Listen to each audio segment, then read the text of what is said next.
जी मुराद सईद, जी मुराद सईद साहब।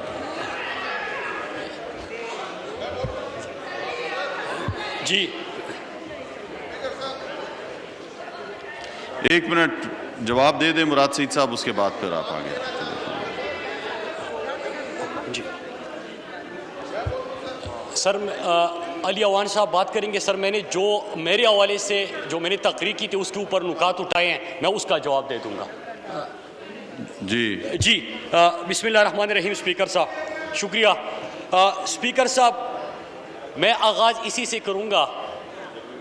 कल भी मैंने बात की थी कि 17 तारीख को एक केस आ रहा है, और जब भी इनकी तारीख लगती है तो उससे पहले या तो दरख्वास्त दे के इल्तिवा में डाले चीज़ें, या हर तारीख से पहले आप इसी किस्म के बयान या बनाने की कोशिश करें। और ये पहली दफ़ा नहीं हो रहा स्पीकर साहब, आपको याद होगा, और मैं इनकी याद दिलाने के लिए एक दफ़ा फिर रिपीट करता हूँ कि जिन फैसलों की बात हो रही है, ये पानामा लीक्स आया, और पानामा लीक्स पाकिस्तान के किसी जुडिशरी ने, पाकिस्तान के इदारों ने या इमरान खान ने ये पानामा लीक्स नहीं लेके आए। पूरी दुनिया में करप्शन का, मनी लॉन्ड्रिंग का, ऑफशोर कंपनीज का एक बहुत बड़ा स्कैंडल सामने आया। और ये कैसे हो सकता है कि दुनिया में चोरी का, करप्शन का, मनी लॉन्ड्रिंग का स्कैंडल और उसमें नवाज शरीफ और उनके खानदान का नाम ना हो। सर, जब ये केस आया तो उसके बाद अपोजिशन में इमरान खान और उनकी जुमात ने इसी ऐवान में इस इशू को उठाया।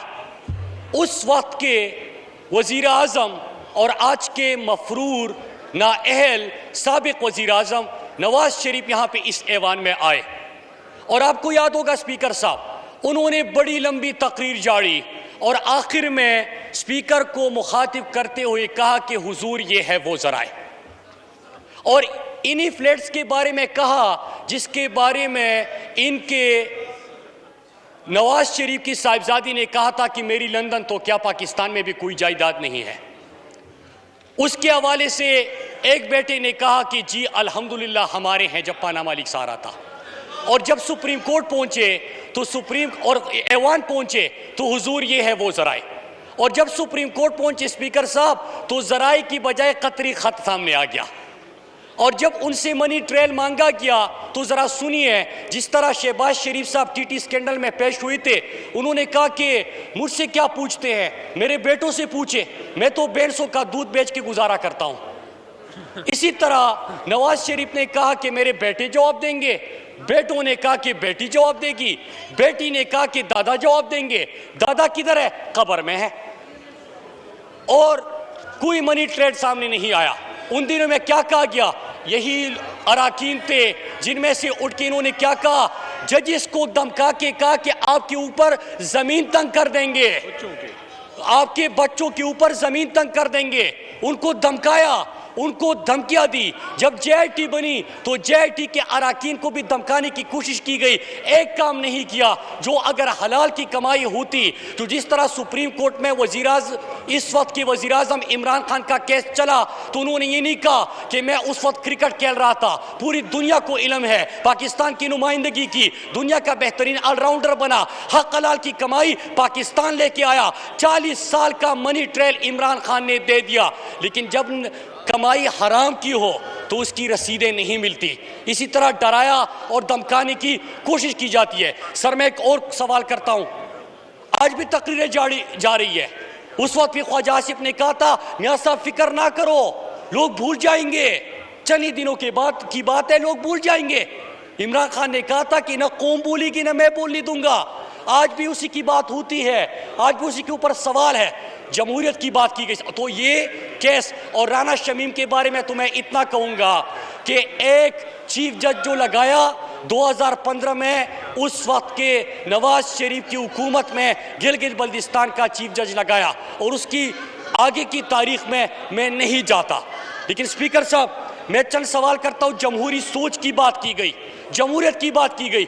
अब जरा सुनिए स्पीकर साहब, एक बड़े परवेज शरीफ साहब के, उनका एक साहबजादा था जिसको एक्टिंग का बड़ा शौक था, रंगीला के पास भेजा। उसने कहा कि ये एक्टर नहीं बन सकता। क्रिकेट का शौक था, जिमखाना भेजा, जिमखाना में क्रिकेट खेलते थे, अपना अंपायर साथ लेके आते थे। जब किसी काम का नहीं रहा तो कहा कि जनरल जिलानी और जनरल ज़िया-उल-हक की उंगली पकड़ के उनकी कोख से उन्होंने सियासत का आगाज कर दिया। स्पीकर साहब, ये जमहूरियत सिखाते हैं कि जनरल जिलानी और जनरल ज़िया-उल-हक की कोख से जन्म लेने वाला और उनके नुमाइंदे आज जमहूरियत की बात करते हैं। फिर उसके बाद जब वज़ीर आज़म बन रहे थे, IJI बनती है, पैसा चलाया जाता है, पैसे का इस्तेमाल किया जाता है, बाकी तो छोड़े, इन्होंने तो उसामा बिन लादेन को भी नहीं बख्शा, उसी में पैसे लिए। इनको जजिस चाहिए, मैं फिर कहूं, जस्टिस कय्यूम की तरह, जिसको कॉल करके ये कह सके कि किसी को कितनी सजाएं देनी है, किसको अंदर कर दो, किसको बाहर कर दो। इनको जर्नल वो पसंद है जो जनरल ज़िया-उल-हक और जनरल जिलानी की तरह इनको उंगली से पकड़ के इनकी सियासत को मजबूत कर सके। ये, और अगर कोई ये नहीं करता तो इदारे खराब, जुडिशरी खराब। अगर कोई जजेस इनकी बात नहीं मानते तो सुप्रीम कोर्ट के ऊपर हमला किसने किया था? ये जमहूरियत और कानून की बालादस्ती की बात करते हैं। और प्राइम मिनिस्टर इमरान खान की बात की सुनिएगा सर, कि पाकिस्तान की तारीख में अगर कोई सबसे लंबी सियासी जदोजहद करके इस मुल्क का मकबूल तरीन लीडर वजीर आज़म बना है तो वो प्राइम मिनिस्टर इमरान खान है। 1996 से लेके 2021 आज के दिन तक अगर जमहूरियत की कोई कोशिश कर रहा है तो ये इमरान खान है। बाकी जुमातों में बताए किस में जमहूरियत है? कोई, अगर पीपल्स पार्टी का आगाज हुआ तो एक जनरल था, उसकी काबीना का हिस्सा बने, उसका साथ दिया, डैडी डैडी कह के उनको पुकारा गया, फिर उसके बाद जो है वो सियासत में आते हैं, जमहूरियत का राग लाते हैं। अगर नवाज शरीफ की बात करें, उनकी नुमाइंदों की बात करें तो पहले जर्नैलों के कोख से अपनी सियासत का आगाज करते हैं, जन्म लेते हैं, फिर जमहूरियत का राग लाते हैं। और स्पीकर साहब, एक गुजारिश मैं करता हूं, अगर इतने सच्चे हैं, इतने अच्छे हैं, तो आज भी पूरा टब्बर लंदन में वफरूर और इश्तिहारी क्यों बैठा हुआ है? जरा सोचिए सर, 3 मरतबा इस कौम ने उसको वजीर आज़म मुंतखब किया, इस मुल्क के वजीर आज़म बने, लेकिन आज वो पाकिस्तान आने के काबिल भी नहीं है। वहाँ से बैठ के मुल्क के खिलाफ साजिशें करते हैं, पाकिस्तान के इदारों को टारगेट करते हैं, निशाना बनाते हैं। वो खुद मफरूर और इश्तिहारी, बेटे दोनों मफरूर और इश्तिहारी, समदी साकदार मफरूर और इश्तिहारी, और शहबाज शरीफ का बेटा मफरूर और इश्तिहारी, दामाद अली इमरान मफरूर और इश्तिहारी। स्पीकर साहब, मैं यही गुजारिश करूंगा कि रोज यहाँ पे आके तकरीरें जारी जाती है, और तकरीरें क्या होती है? कल ख्वाजा आसिफ ने कहा कि नवाज शरीफ के साहबजादे को निशाना बनाया जा रहा है, माएँ बहनें सबकी सांझी होती है। बिल्कुल, किसने कहा था कि आप पहले कहो कि लंदन तो क्या पाकिस्तान में भी कोई जायदाद नहीं है, फिर आप कैलिबरी फॉन्ट की जालसाजी करो सुप्रीम कोर्ट में, आपके अरबों रुपए की, करोड़ों रुपए की जायदादें सामने आए, आप हर लम्हे पे अदालत उज़्मा में भी झूठ बोले। किसने कहा था आपको? और यही वजह है हमारी मुल्क में खवातीन की इज्जत है, इसीलिए यही वजह है कि मर्द तो सारे भाग गए हैं, यहाँ पे खातून बैठी हुई है। स्पीकर साहब, मैं इन्हीं बातों के साथ ख़त्म करूंगा कि कल भी मैंने अर्ज किया था कि एक केस लगा हुआ है, उसके लिए ये फिर से बयानिया बनाने की कोशिश कर रहे हैं, लेकिन जालसाजी में हमेशा ये रंगे हाथों पकड़े जाते हैं।